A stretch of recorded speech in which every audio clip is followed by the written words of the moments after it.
2, 1. And welcome back to Coffee with Toffees, guys. My name is Toffees, bringing you here on the Dota 2 morning show as I do every Monday, Wednesday, and Friday. You can follow me at Toffees_Dota 2. You can join us over on the brand new Steam chat. It is Coffee with Toffees, W/. And over there, you can basically talk to me about anything you want, anytime, because I'm just here for you guys. And finally, if you want to support the show, you can go to patreon.com/Toffees. Any donation, whether it's kind words or $1, helps out because, hey, that's how we keep the show around, and that's how we avoid sponsorship so we can talk about anything we want to, which we often do. Now, I'm joined here in the studio by a special guest who's agreed to join me from location. It is someone that you're very familiar with. I'm joined by Charlie Monolith Yang, the manager of EG, a debutante in his own right, and a man about town. How are you doing tonight, Charlie? Not bad. It's been a long day, but I'm doing okay. All right. Well, we'll try to keep it chipper and roll through this thing because I know you have had a long day, and we want to have some fun with it, but we want to make sure you get some decent sleep tonight too. So it's a news show, guys. So as a news show, we start out with the news, we roll through it, and then we go to a chat back with Charlie. And for those of you who don't know, we did start a Reddit post for questions for Charlie. It blew up, and he said that he will do his best to go back and answer those questions that don't get answered during the show. So afterwards, we'll give you where to find that, but it's on the front page of Reddit right now, so really, really tough to miss. All right, first piece of news. This is the pro news section, guys. Go Black, however you want to say it, has left VP, and according to VP's website, is headed to Na'Vi. That said, you won't get that from Na'Vi, as we read it in their blog post earlier today. But according to the VP organization, Go Black is headed over there. FNG, however, stood in for VP today, so kind of a unique situation. Almost, it reminds me a lot of the SNA Na'Vi US switch that we saw Brax and Ush do about a week ago. So kind of the same thing happening here with Na'Vi. I will say that the Na'Vi's head of online marketing released a blog today, and it basically said in there that the news we need to know is that Havost broke his leg. Na'Vi's current performance is being viewed as a failure by the organization. Keep in mind, he posted this a day and a half after they won the D2CL. So that was an interesting thing to me, and I want to ask you about in a second, Charlie.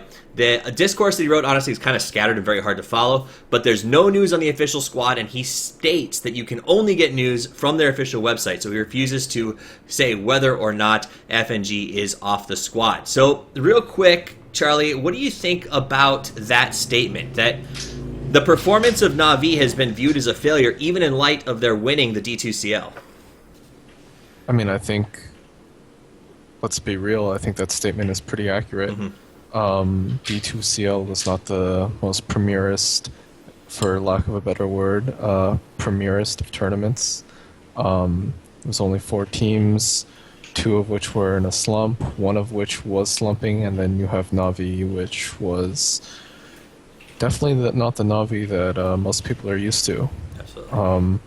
They're not showing the dominant results that they had in the past, and they just had a roster change. They might have another roster change.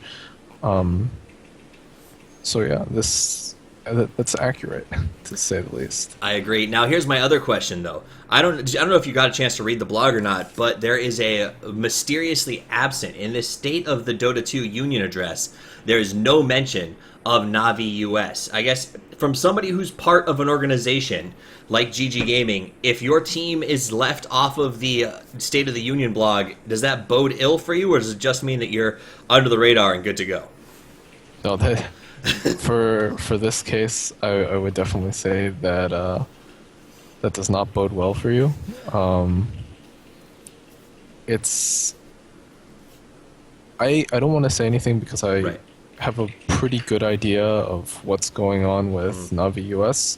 I don't want to say anything that might reveal that. Like I said, this is Na'Vi's business, and I don't want to step on their toes. They don't.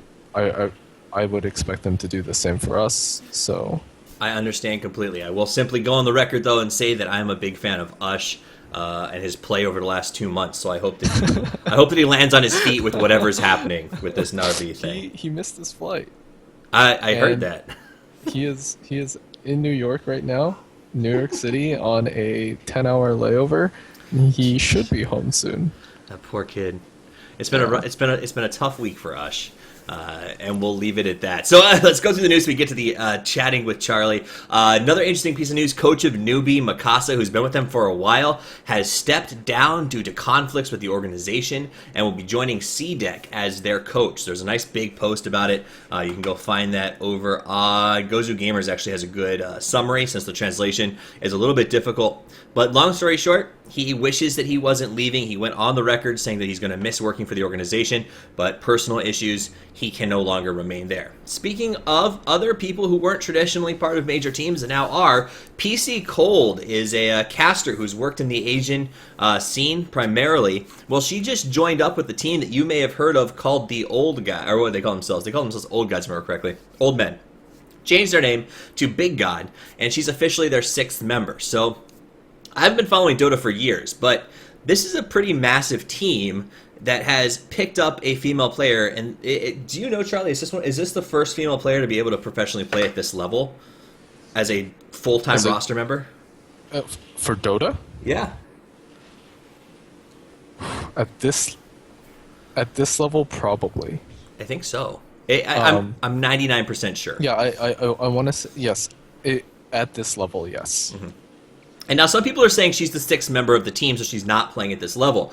But I want to remind you that Zhao 8 has a contract with Newbie that runs for the rest of the year. And under ACE requirements, guys, he is not allowed to play in any ACE competitions until that contract expires. Which means that PC Cold will actively be playing on the roster in major tournaments over the next year. So 6-man aside, that's a pretty big move both for Dota 2, for Eastern Gaming, and I think really for the team. I'm excited to see them play. So that's a pretty big bit of news that we wanted to share with you guys. Next one, this is some local U.S. news. Riser from Complexity Gaming has been knocked out, 2nd player in the last 2 months with an injured back to have to step down. Bloody Nine steps in to cover him on Complexity. No surprise there, these guys have been haunting together since the beginning of time, so they will continue to Dota together as they move forward out of this Tier 1 into Tier 1, or Tier 2 into Tier 1 play. Last piece of news is that Lanham, this is an interesting one. I'm curious to hear what you have to say about. Lanham wrote an article that was published. He gave a speech over in the Eastern scene, and he said this. He said that the average Tier 1 player earns $4,700 a month. Does that seem correct to you? In China, I can see how this is possible. Yes. Okay. So that to me, I mean, that was a pretty crazy. That's a pretty low number. And he was talking about how streamers make 3 times what the pro player does. It was a really interesting read. It's a very long article. I can't go through the whole thing. But we often talk about what pro players do and don't make. None of us really know the context of the contracts. So we did really want to kind of let you guys know that came out, as people are constantly asking me, what do pro players make? And so just for the record, Charlie, I know that you can't tell me what your players make. Is there a place anywhere, kind of like, if I go to certain websites, I can find out what the average contract is for an NFL player? Does that exist in the Dota 2 world? That does not. Interesting. The only thing that was ever released recently publicly about contracts was when Marco released the speed gaming contracts, and this was about 10 months ago. Okay. 11 months ago, rather. Which we will actually talk a little bit about, I think, farther down. But let me ask you this, a spin-off question. Do you think that kind of transparency in player contracts or organizational contracts would help or hurt the sport in terms of Dota 2 and just esports in general?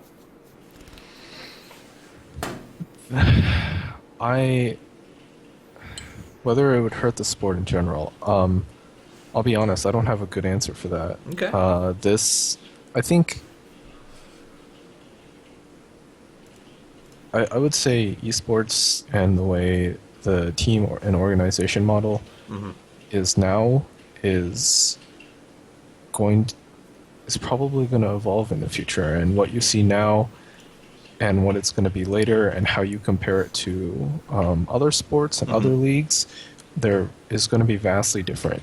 So we don't really have anything to compare it to, and I don't think we're at a great point now where we can really speculate into the future. Okay.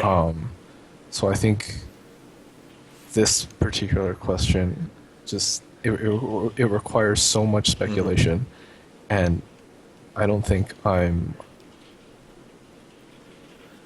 Qualified to speculate, or willing to um speculate? More importantly. mo- maybe a little bit of both. Okay.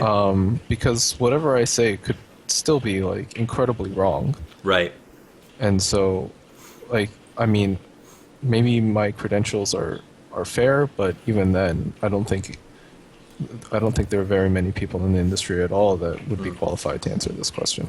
Absolutely, and it's something to kind of think about is the fact that it's an evolving industry, and that as people come into it with more and more qualifications for the business side, we might see that changing over time. But I can tell you, as a fan, I would love nothing more than to at least have a basic idea of what pros are making. More importantly, so that I can see that they're being taken care of by their organizations. I think in terms of just base salary numbers, I think more transparency is required, and Yes. I think personally I would like to see that more. But we're I don't think we're at a point yet where most organizations are comfortable doing that. Yep, I agree, and I think that we're on the same page for that one. So real quick, run through some tournament news, guys, and then get into the chat back. HyperX has announced a trilogy tour. Real quick, just so that you know the teams that are playing in that. It's not a big one. This is a Tier 2 tournament. $7,000 to their winner. It's going to be Hellraisers, Moscow 5, which I think has been a very large... I expected more out of them when they first came back onto the scene. So hopefully they do well. Compass, Space Soldiers, Power Rangers, and X Game. I think X Game and Power Rangers are going to be the front runners in that tournament. So we'll keep an eye on it for you during the wrap-ups on Friday. D2CL has crowned their champion. The champion is Na'Vi. Yes, not as big of a tournament. They did manage to take home $38,000, which to somebody like me who makes $50 a month playing Dota, that's a massive amount of money. So kudos to them. That said, it is their first LAN win of the season. Maybe it'll actually, I think since 2014 or before 2014 even started. So hopefully it gives them a boost to their confidence, gets them back into it, assuming that their roster changes don't affect them too much. Last piece of news here. Virtus Pro, who's on the other side of this sort of Na'Vi Virtus Pro stuff that's going on, wins their own tournament. They take home MSI Beat It's title and win $25,000. So arguably, we can say that VP didn't have to go through quite the same level of difficulty, but both tournaments, this wasn't ESL New York, and we'll leave it at that. So there's your news, guys. If you want more tournament wrap-up, join me on Friday. That's what we do on Friday. It's the big tournament wrap-up show. If you're a tournament organizer, send me your graphics and stuff, and I'll use those in the show to help promote you guys as well as get the point totals out. I'm talking to you Beyond the Summit because your tournament is very hard to follow. There's too many points. Anyway, let's move forward. So I am joined here today, guys, by Charlie. We've talked a little bit about it. The Monolith, who doesn't like to be called Monolith, from what I understand in your interviews. So we'll stick to Charlie. It was what, true or false? It was just an arbitrary selection of a name. Yes, that is true. All I right. thought the word sounded cool. I picked it for a Diablo character, and that was it. Absolutely, yeah. I mean, well, hey, you do that, and then you get stuck with it. Little did you know you'd be so gosh darn famous. But first, I want to mention a couple of things before we start. I went through all of the past interviews that we've talked about, and our original intention today was to talk about management, how you manage, what it's like to be a manager, all these sort of management questions. And then I read an interview that's on the Evil Genius's website with Will Parton that is absolutely exquisite and goes very detailed into that as well as some other things. And if you guys want to read some really great interview stuff, it's only in text though, but if you like reading and you know how, go over to that, read the Will Parton interview. It is phenomenally done. There was also an interview with Cap where you talked about kind of the similar thing. So I want to dig in a little bit deeper. And something you said in both interviews that's been talked about but never expanded on is you said that when you came to Dota, you got into it because of watching these tournaments while you were in China working for a law organization. I want to know more about that experience. I want to see something about Charlie that we haven't talked about before. Tell me something about this. Did you go straight to it right after you got out of law school?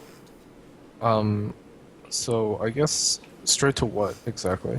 This project in China that made you hate law for the rest of your life.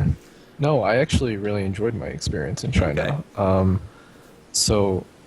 Which is ironic given how I don't like my following experiences in China anymore. But So I went to Beijing right after the summer of my first year in law school. So I was still in law school at this time. And I went over to work to do legal work for an NGO over there. It's called Landesa. They did work with rural farmers, Okay. and it was an amazing experience actually. I still don't like being in China itself, but Right. going to the rural farms, seeing it, touching it, smelling it, was unforgettable. Really, it was a very eye-opening experience, and but despite all of that, like I said, the thing I remember most about being in China was sitting in my apartment, watching the stream for MLG Columbus Mhm. and thinking to myself, that this is actually what I want to do. I don't want to do this. I want to do that. So kind of a come to Jesus moment, as we might say, that helped you kind of discover your path. Now, when you were there, this show is pretty much consumed by North American fans and European fans. A lot of Aussies watch. So folks who don't generally get to go to China, have never been to China, that's not their scene. Tell me a little bit about your experience out there in rural China, which I think is a very interesting thing that we don't talk about very often, and also uh, were you in some of the main areas, and how was that?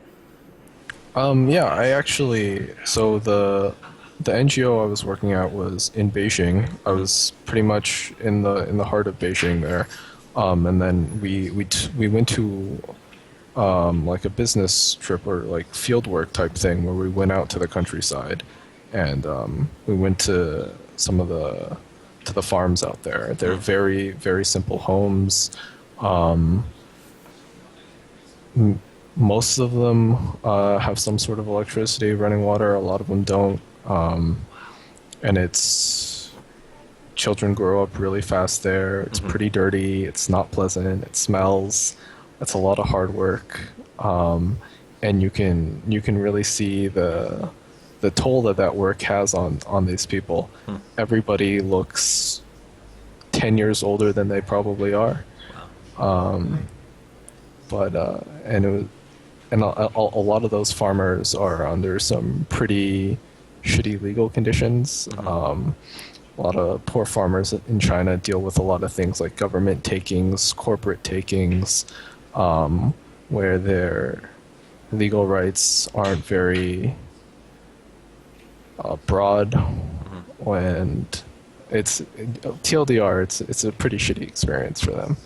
Okay. So you were able to go out there and help them a little bit with that shitty experience. That, yes, yes, as much as a 1L intern could at that point. Fair enough. So after that, you decided you wanted to get into Dota. You left law. Is it something that law is on the back burner and you want to go back to it eventually, or is it just you're not interested? I mean, I've done a variety of things with law. I've worked for various firms. Hmm. I did worked for the city prosecutor. Generally, it's a pretty soul-sucking experience, and this has been much more rewarding. I would still like to, at some point, find time to study and take the bar just so I can Hmm. have the license. But for the foreseeable future, I plan on sticking around in esports. Why wouldn't you? So here's that question then: does that law degree have you felt that that's helped you represent your players from the time you started managing to your current position? Yeah, there are definitely things that I learned in law school that have helped a lot, and it's given me a very different perspective on managing, on approaching these contracts and these sponsorships. Hmm. I think the most valuable thing that law school has done for me with regards to this job is really changed my mindset. Like when you go into law school, it's you have to adopt this mindset that you have to be perfect. Hmm. That you are responsible for everything that you do. Everything is on you, whether it's fair or not. You work really hard, and at the end of the day, all that really matters is your work product, what you produce. And so I started managing pot and bottom with that mentality. and it sort of carried throughout all the rest of my career, I guess. Makes sense. And so that's the most valuable thing I would take away. Okay, so going back to Potom Bottom, which this was before I think the Derulo song Started from the Potom Now We're Here came out. So Potom Bottom, you guys were a little forerunner to that popular song. You started there. You got them sponsored by Dignitas. They became they became a big deal. I've had a lot of folks ask me on Reddit and other places, how did you help them make that transition from just a team that was trying to get found to a team that was officially sponsored? So for the most part, they were a group of really talented and dedicated players. They had their results before they were picked up speak for themselves. I should take very little credit, if any credit, for that. And they got noticed, and all the sponsors contacted us. Oh, wow. They went through me. Some of the sponsors I reached out to myself, but for the most part, we picked up a lot of traction ourselves, and I got into contact with Odie from Dignitas. We were really just at that point sponsorship and salary for Dota was nothing close to what it is now, but we were mainly looking for a small stipend per month and travel support, and Dignitas provided that. Okay. And I went through a lot of the contract things, the requirements on both ends with Dignitas. They asked about the team. I sold them on some things. They sold us on some things, and that was that. Okay, so they did a lot of that initial work themselves. So once that was established, and this is I kind of want to at least get into this. A lot of folks don't, I think, know what a manager's purpose is with the team, because you're not a coach, you're not a player, you're a manager. Tell us a little bit about, in short, what does a manager do? It ranges. It's a little different for every team and every organization, but I guess it ranges from very mundane things like scheduling all the matches. Some managers schedule scrims, some don't. I do for ours. And then it ranges from like things like booking travel or just like making sure they have gear or whatever. Right. To more complicated things like interpersonal issues, if there are any. And that depends, and how effective you are at that, or if that's even your place, depends on your relationship with players. Right. And then and it ranges to things like making sure that sponsor requirements are taken care of. And then it goes on to things like sometimes contract negotiations with players, re-signing players, or acquiring new players, or fleshing out, certain contractual disputes, or Right. Helping players create merchandise, or sort of being a liaison between certain parts of the organization to the players. Like, say, we create a Naga set for Arteezy or whatever. Right. We have to make sure that he likes the set, and that the vision of the set is something that he also wants. And then same thing with player shirts, and other things like that. So did you have something to do with the full size sleeves on the new EG jersey? Have you watched the YouTube video that you guys released yet? Right. The full size sleeves. What do you mean? No. There's the new YouTube video about the EG jersey. It's a Snuggies farce, and they advertise this now with full size sleeves. Okay. Yeah. Anyway. Oh. I thought it was pretty entertaining, but let's keep moving with the manager thing. Let me ask you this: at what point do you think, in your professional opinion, does it become important for a team to get themselves a manager? At the very beginning. Right away? Yes. But now, is that right away once they get to the point where they say, okay, I can do this, I can be a tier 2 or a tier 1 team? Or do you think it's at the inception when you start talking to the guys and putting something together? The moment you have a team of 5 players, Okay. you should definitely have a manager. Okay. I mean, that's something I would have never thought of. So, to those of you who are starting I up mean, teams, you can't always, you might not always be able to afford one, you might not always have a good one, you might not always have an experienced one, but you should have somebody that is responsible, other than the players, Okay. for taking care of your shit. So let me ask you this: you said you may not have a good one. What should a team look for in a manager? If they're even if they're moving past that stage 1 and looking for a more professional level manager, what do you think are the most important attributes?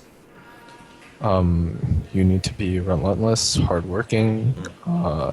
You need to be an advocate for your players. You also need to be able to not be afraid of confrontation. Sometimes you have to be the bad guy, and you experience is another thing. A level head. I mean, there are tons of qualities that that a manager should have, and sometimes I don't always have them. But What you without a level head? I can't believe that. So let me ask this: if somebody's looking at this and listening and saying, "Hey, it sounds like managers are a need out there," how would you get started in being a manager if they're interested? there's no path right now. It's not like you can send in an application anywhere. With most positions in a fledgling industry like this, it all starts out with personal relationships.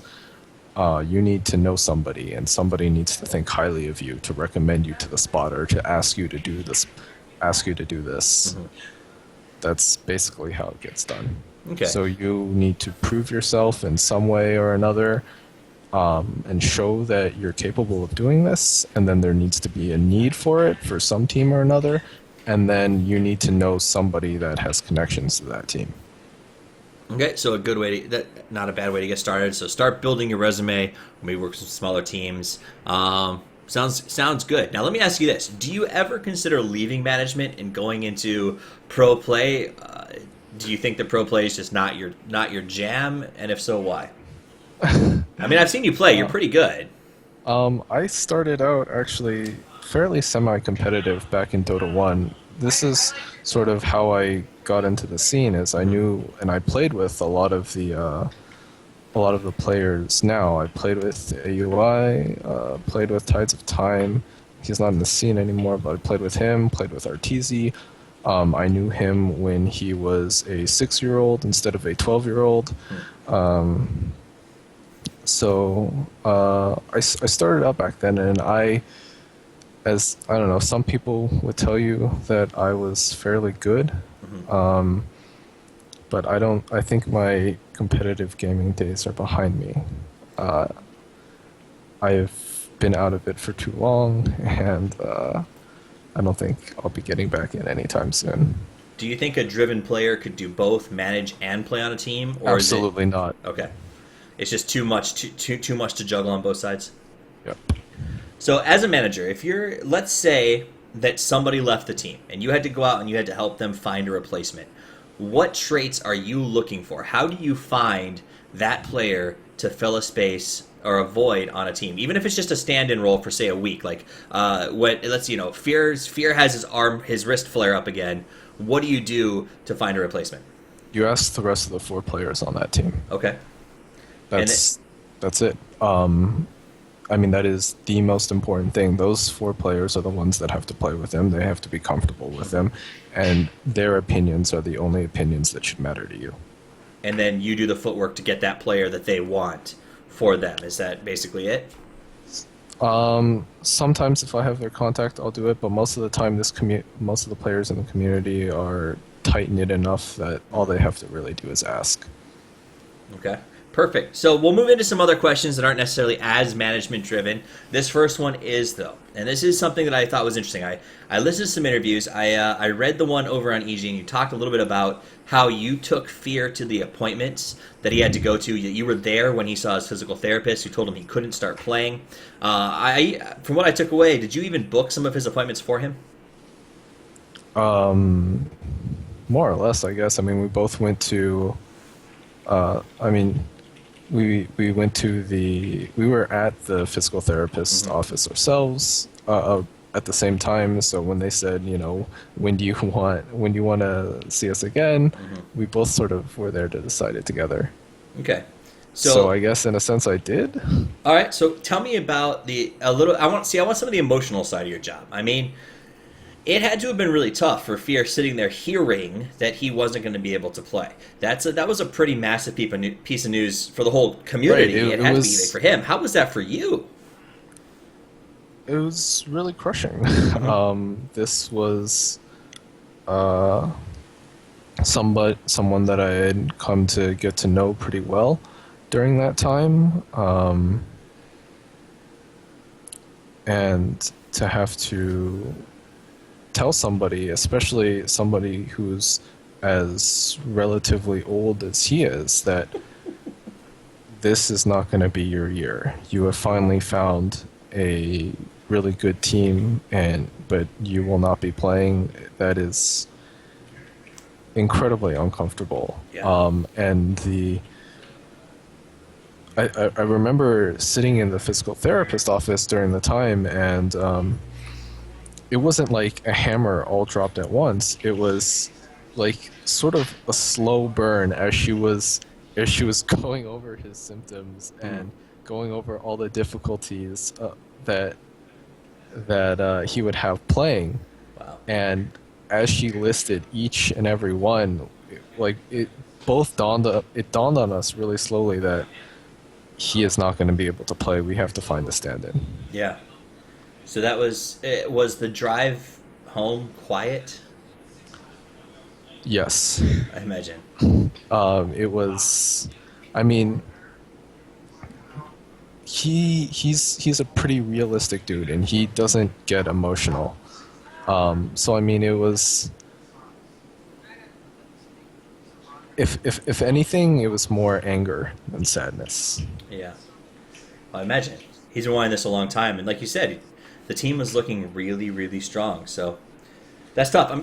Thank you for sharing that with us. We'll get off of the incredibly sad or difficult topics and have a fun one thrown out here. I only asked this because it was thrown out a lot on Reddit. Shiver My Timbers and Intel, most importantly, want to know, what is your favorite Subway sandwich? I had to ask it. So this is the sandwich that started it all. Right. My typical order from Subway it's really simple. It's turkey, white bread, maybe some honey mustard, onions, maybe some salt and pepper, and a lot of spinach. Okay. That's it. I don't ask for a lot. No, you're a simple man. Yeah, and they couldn't fucking deliver it. And this is why I have this problem with Subway. They could not deliver. It's the spinach. The spinach is difficult. That's actually pretty funny. Okay, so that's that first one that we got off of there. A lot of people also asked me to ask you about the speed gaming situation. So I modified the question a little bit, and I like the way that Sir Fluffy Waffles put it on Reddit. He said, can we get a retrospective? Can you, kind of looking back a year after the fact, what do you take away from that? Did it change the overall perspective of managers among organizations and players? And what did you walk away with personally? Okay, so can you repeat the first part of that question for me again? So, a year later, when you look back at this, what do you take away from the speed gaming situation? I mean, I guess the obvious answer to that question is don't be a donk. Don't be a donk. Oh, it's quotable. Quotable. Don't be a donk. I don't think that was really a lesson that that I had to learn. It was just I guess a very glaring reminder, don't be a donk. And then most of the interesting things that I learned during that time actually involved how speed gaming ended up being C9. And that is incredibly confidential. I would love to share it, and I think I don't know, maybe when I retire from esports, I'll probably put it in my memoirs. But it most of the things I learned were from that specific negotiation, and sort of what people in the industry are looking for, and really how things are done. So we're not going to get a massive answer, guys, and you probably never will until the memoirs are published, because Charlie has to sell the memoir. So hang out for that one. That's an important fact here. Is he's got to make the cash. Esports cash isn't big. Memoir money is. I will ask this though: do you think that particular instance, because it was so publicized, because things like the earning reports got published, do you think it changed the perspective of managers within the esports world? Or do you think it just sort of stayed the same? The perspective of managers. Yeah, because I mean, yeah, I think it was influenced. I think it definitely highlighted what an incompetent manager can do to a team, and the trials players can go through, and how it impacts performance, or how it impacts an environment on LAN. When you have somebody that is not looking out for the best interests of its players, or somebody that is just a donk. A donk. It all comes back to donking. Yes. So, thou shalt not donk, and organizations won't view you as that. The Senatus, or however the hell you say his name, wants to know, what is it like to work for an organization as large and as established as GG? So I guess large and established are relative terms, and I would say we're actually still fairly small. We're like a San Francisco startup. Okay. But I guess we are larger and more established than I guess the other esports organizations and teams out there, and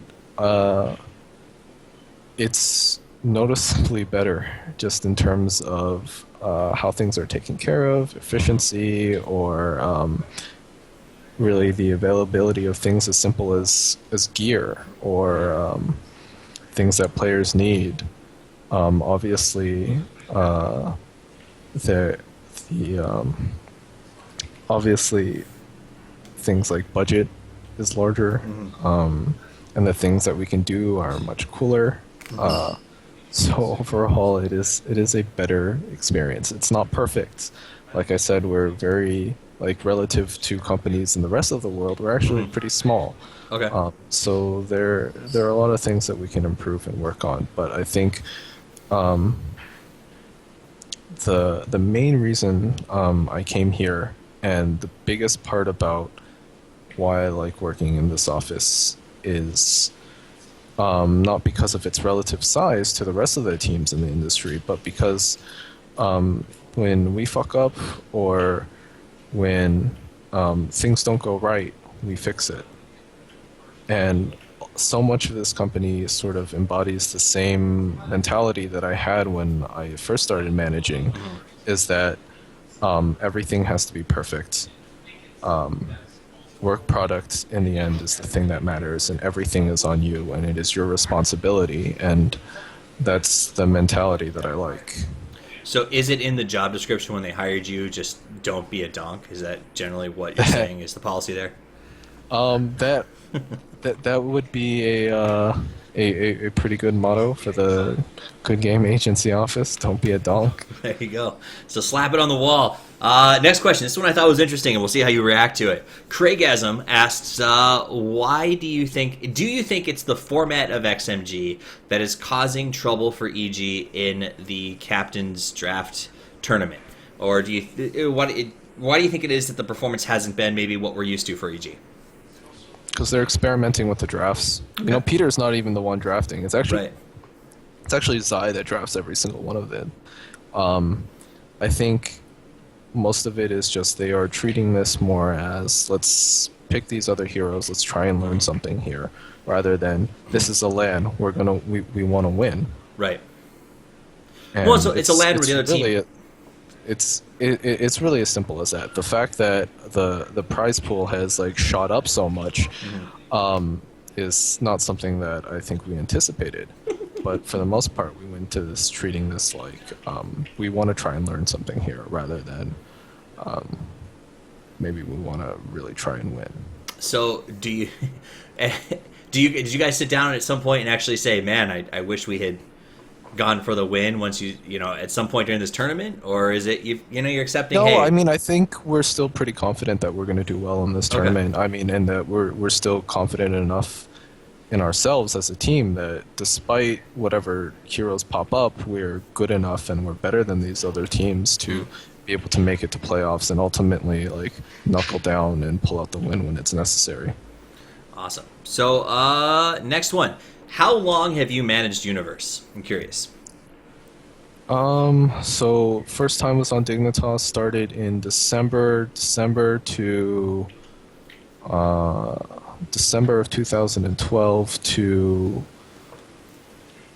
August of 2013, and then February of 2014 to now. So I would say a year and a half.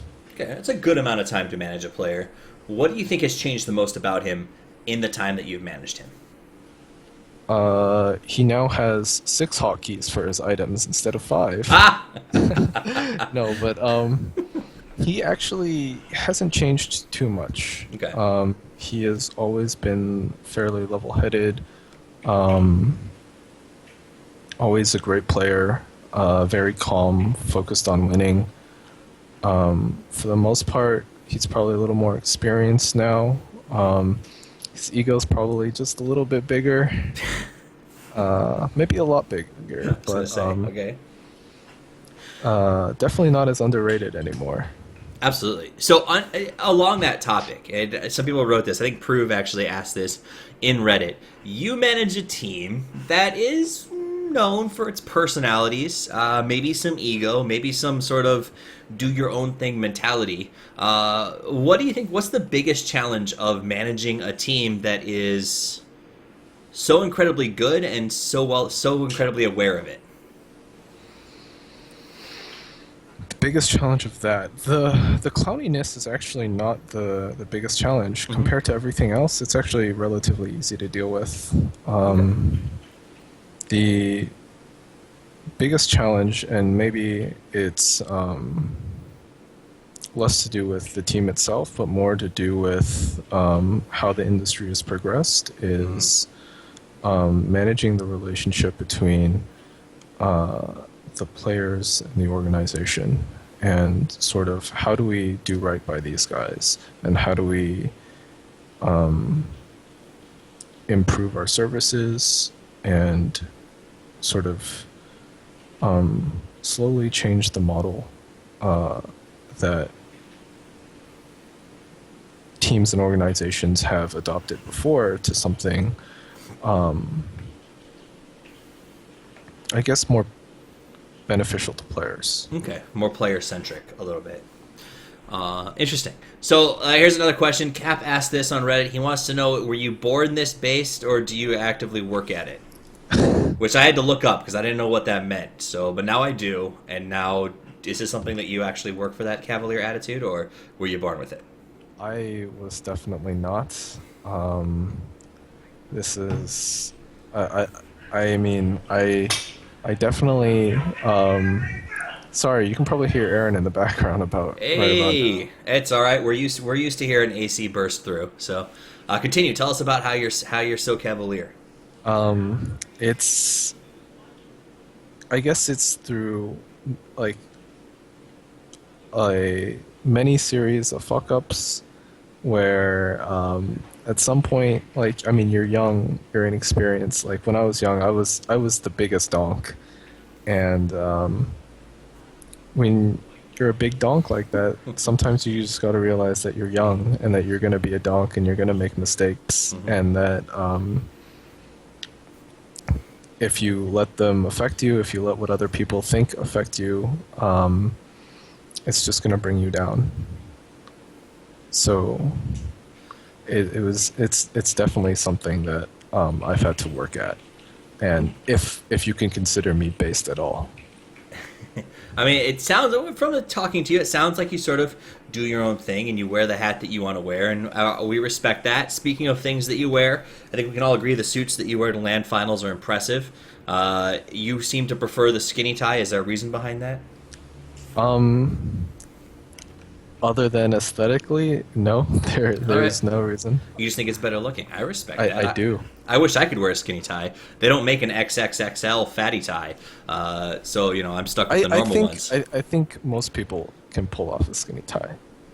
Maybe not Gerg. Yes, I think Gerg would have a hard time. That was for I mean, him. Gerg has a hard time in general. Where do you get your ties? Do you? I mean, not your ties. Where do you get your suits? Are they custom, or do you go buy those off the rack? The one I wore at TI was from Men's Warehouse. Oh, nice. It looked better than a Men's Warehouse. Well, thank you. Most of the things I wear though are from Express. Nice. I am a big proponent of that store. It makes it's like a lot of that shit is really form fitting, so I'm a fan. Fair enough. I like that. I should preface this, guys, for those of you who are like, what the hell is he talking about? I worked in sales and marketing for a long time and spent the better part of like 4 or 5 years wearing a suit every day. So I still appreciate the value of a good suit. And now we'll wrap up with a good final question here that was on Reddit. It's on people's minds. It's something I'm curious about. Is GG going to sign Tinker or Secret?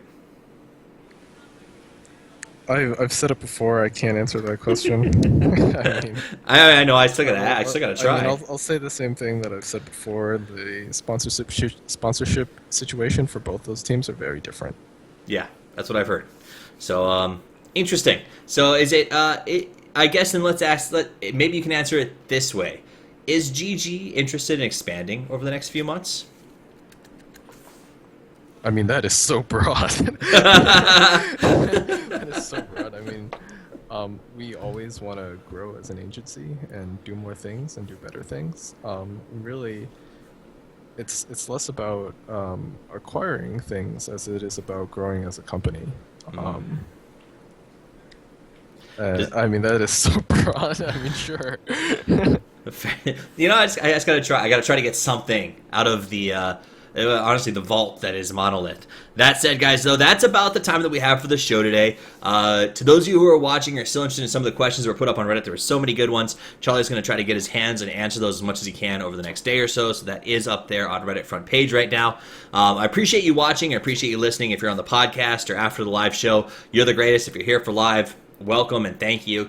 Obviously, you can follow me at Toffees_Dota2. You can get all of the downloads on SoundCloud.com/Toffees_Dota2. And if you want to support the show, Patreon.com/Toffees. Keep the sponsors away. It's like $1 a month to keep the sponsors away. Sort of like that Apple sort of thing. And thank you again to Charlie for being here. Do you have any shout outs or last words before we shut this thing down? No, just shout out to the team, the players. I think the tidbit that the sort of like 2-hour interval where you see them every day or whatever, they are much different than that, and they are much deeper individuals, especially Artur. He is not as big of a dumbass as he makes himself out to be. But shout out to everybody else in the office and the people that I work with, and shout out to Gerg. To Gerg. So Gerg gets a shout out as well as a diss about skinny ties. Artur is actually a really good guy. These are the things to take away if you don't take anything else away. Again, thank you to the fans as always for joining us here tonight. Your support means the world to us. Join us here on Friday morning. We'll be doing the tournament wrap up, and next week I think we're gonna have Potato Dota, the man who committed to 1 year of streaming to go from anonymity, completely being anonymous, to being a full-time streamer, and see how his progress is doing. So come back on Friday, check out the show. As always, guys, it's been a wonderful evening, and Toffees out.